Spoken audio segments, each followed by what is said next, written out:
Hi friends, வணக்கம். இன்னைக்கு நீங்க பார்க்க போற video Karthigai Deepam special video. Karthigai தீபத்துக்கு நான் திணை பொங்கல் செஞ்சிருந்தேன். அதோட ரெசிபிஸ் இருக்கு. வாங்க வீடியோ பார்க்கலாம்.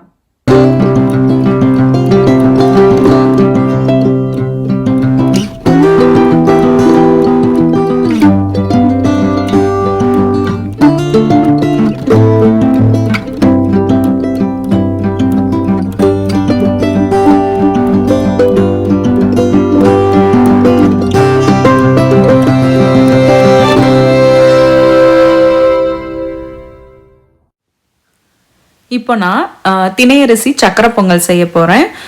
திணை அரிசி வந்து இப்படி தான் இருக்கும். திணை அரிசி நான் 1.5 டம்ளர் எடுத்திருக்கேன். 1 டம்ளர் பாசி பருப்பு எடுத்திருக்கேன்.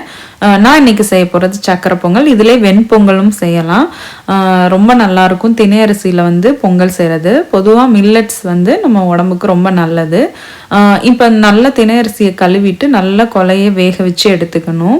நல்லா வெந்ததுக்கப்புறமா நமக்கு தேவையான அளவு இதில் வெல்லம் சேர்க்கணும். திணை அரிசியில் வந்து நிறைய சத்துக்கள் இருக்குது. கால்சியம், வைட்டமின், ஃபைபர், அதுக்கப்புறம் அயன், அப்புறம் வந்து கார்போஹைட்ரேட்ஸும் இருக்குது. இதில் மற்ற மில்லட்டோட கம்பேர் பண்ணும்போது திணை அரிசியில் கார்ப்ஸ் வந்து கொஞ்சம் ஜாஸ்தி தான், ஆனால் உடம்புக்கு நல்லது. சுகர் இருந்தாலுமே நம்ம வந்து திணை அரிசி எடுத்துக்கலாம். திணை அரிசி வந்து வைட்டமின் B12 ஜாஸ்தி இருக்கிற ஒரு பொருள்.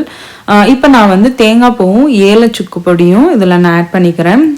இதில் அதுக்கப்புறம் வந்து நம்ம கடைசியாக அடுப்பை ஆஃப் பண்ணிவிட்டு நெய்யில் வந்து முந்திரி கிஸ்மிஸ்லாம் வறுத்து மிக்ஸ் பண்ண வேண்டியதான். இப்போ திணை அரிசி பொங்கல் ரெடி ஆயிடுச்சு.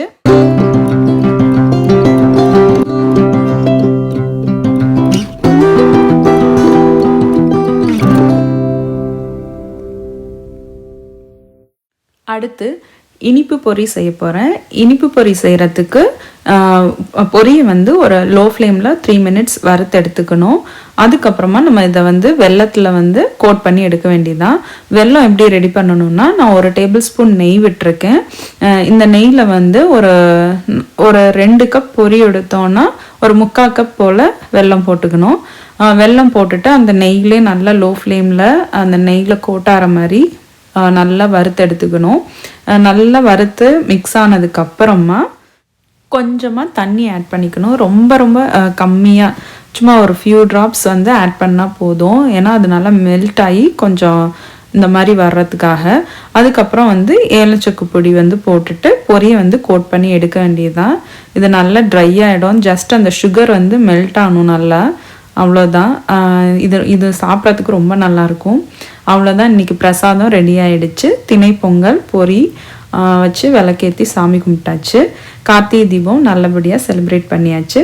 வேறு ஒரு வீடியோவில் பார்க்கலாம் உங்களை.